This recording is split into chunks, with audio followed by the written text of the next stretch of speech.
안녕하세요. 연결자유의 시작 투동자연구소입니다. 오늘은 2024년 혜택이 늘어난 ISA 계좌에 대해서 한번 이야기를 해보려 합니다.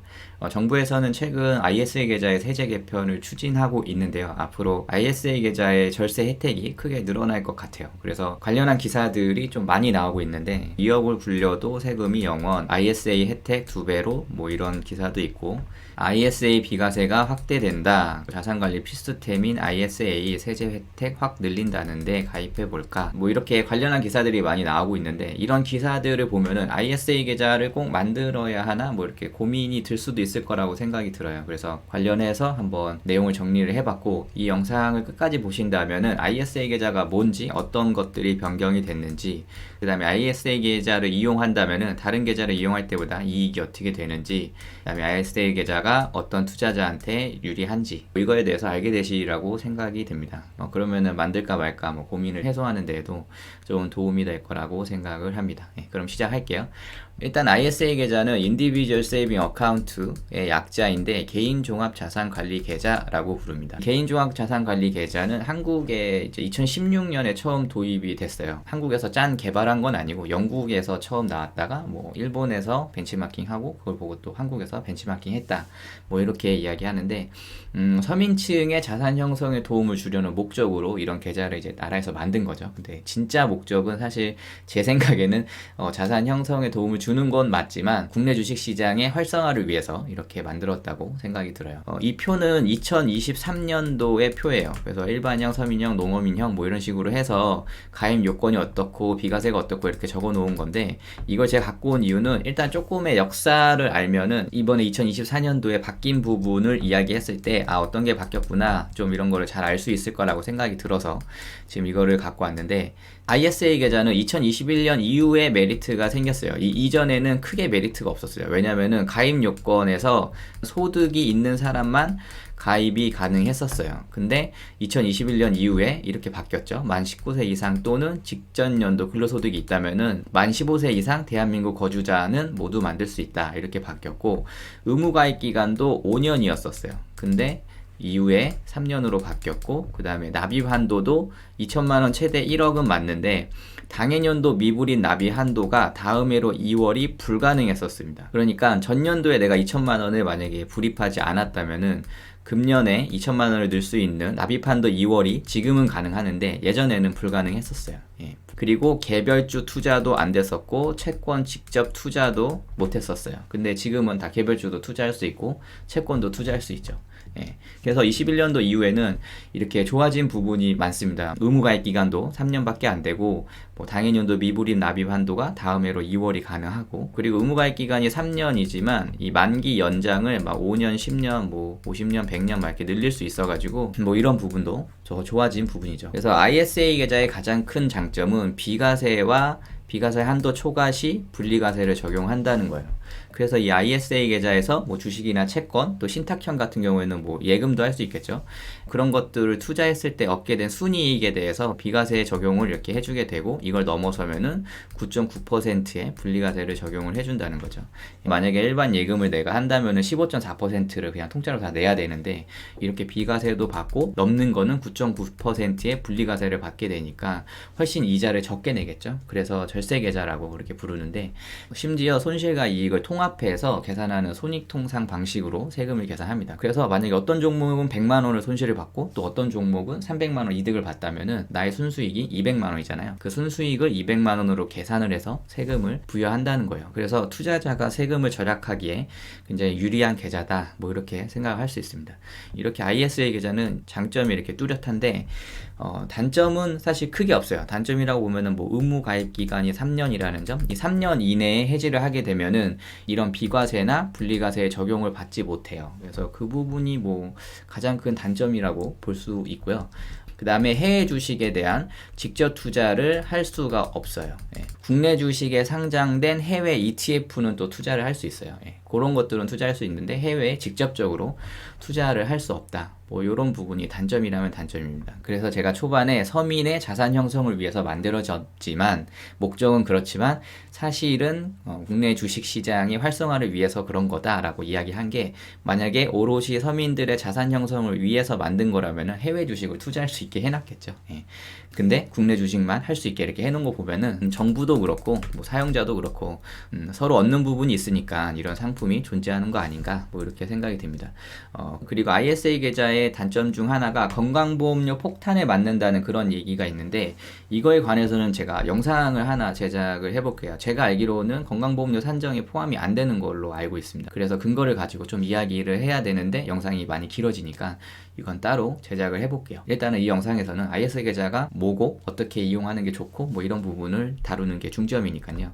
이렇게 ISA 계좌는 단점보다는 장점이 많고 처음 출시됐을 때보다는 점점 좋아지고 있는데 2024년에 또 개정이 되려고 하고 있어요. 기획재정부의 보도자료를 보면은 보도 시점은 24년 1월 31일인데 개인 종합자산 관리 계좌의 납입 한도를 연간 2천만 원에서 연간 4천만 원으로 올리고, 비과세 한도를 일반형은 200만 원이고 서민, 농어민형은 400만 원인데 이걸 각각 500만 원, 1000만 원으로 확대를 하겠다. 이렇게 되고, 그 다음에 국내 투자형 ISA 계좌를 신설해서 금융소득 종합과세 대상자도 가입을 할 수 있게끔 만들겠다. 뭐 이러한 조세특례 제한법 개정을 추진 중인 걸로 보여요. 예, 이거는 이제 2월에 임시국회에서 논의가 될 건데, 제가 알기로는 2월에 임시국회는 2월 19일이고 본회의는 2월 29일로 알고 있는데, 아무튼 그때 논의를 할 예정이라는데 뭐 지금 정부의 스탠스를 보면은 무난하게 개정이 되지 않을까, 뭐 그렇게 생각을 합니다. 그래서 ISA 계좌의 개편 사항을 이 표에서 보면은 이걸 2024년이라고 이렇게 생각하고, 비과세 한도는 200만 원이 아니라 500만 원, 그 다음에 서민형은 400만 원이 아니라 1000만 원, 뭐 이렇게 바뀐다.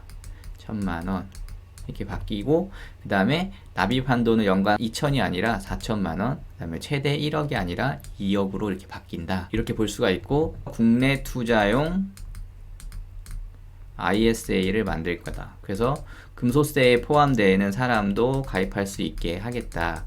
이렇게 이야기를 하는데, 지금 이 국내 투자형 ISA 신설은 비과세 한도가 일반 ISA보다 2배가 높아요. 그래서 일반형은 1000만 원, 서민형은 2천만 원입니다.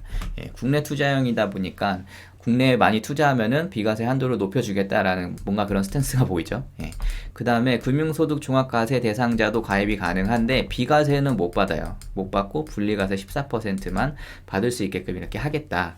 뭐 이런 거를 추진하고 있다. 뭐 이렇게 보면 됩니다. 예. 그럼 여기서 이 서민형은 뭐고 일반형은 뭐지? 뭐 이렇게 궁금할 수 있는데, 이 서민형은 직전 연도 총급여가 5천만 원이고 또는 종합소득 3,800만 원 이하인 그런 사람들은 서민형으로 변경이 가능해요. 증권사에 관련 서류를 내고 서민형으로 변경 가능합니다. 그래서 이건 미래에셋에서 제가 갖고 온 건데, 개인종합자산관리계좌 가입용 소득 확인 증명서가 필요합니다 라고 이렇게 적혀 있죠. 예. 그래서 조건이 된다면은 서민형으로 바꾸는 게 무조건 이득인 거죠. 예. 그 다음에 ISA 계좌를 이용한다면은 이익이 어떻게 되나, 뭐 이런 거를 한번 비교를 해보면은, 일단 이렇게 시트를 제가 만들었는데, 가정은 이런 거예요. 매년 4천만 원씩 넣는다. 그리고 거기에서 나오는 이익금은 합산이 된다. 그러니까 복리가 된다는 거죠. 예, 이렇게 해서 3년을 운영을 한다. 의무보유기간이 3년이니까 뭐 3년을 한다라고 했을 때 ISA 계좌를 이용하는 거하고 예금 계좌를 이용하는 거하고 일반 증권 계좌에서 배당이나 분배금을 받는 거하고 이렇게 비교를 한번 해봤어요. 예, 비교를 해봤는데 ISA 계좌 같은 경우에는 이 운용 시에는 세금을 떼지 않습니다. 왜냐면은 과세 이연이 되기 때문에 세금을 떼지 않고, 해지 시에 손익통상을 통해서 비과세랑 분리과세를 다 적용을 해서 세금을 매기게 되는 거죠. 그래서 4천만 원을 넣고 이율은 4%, 이 4%로 잡은 이유는 복리 예금하고 좀 맞추기 위해서 이렇게 잡았고요.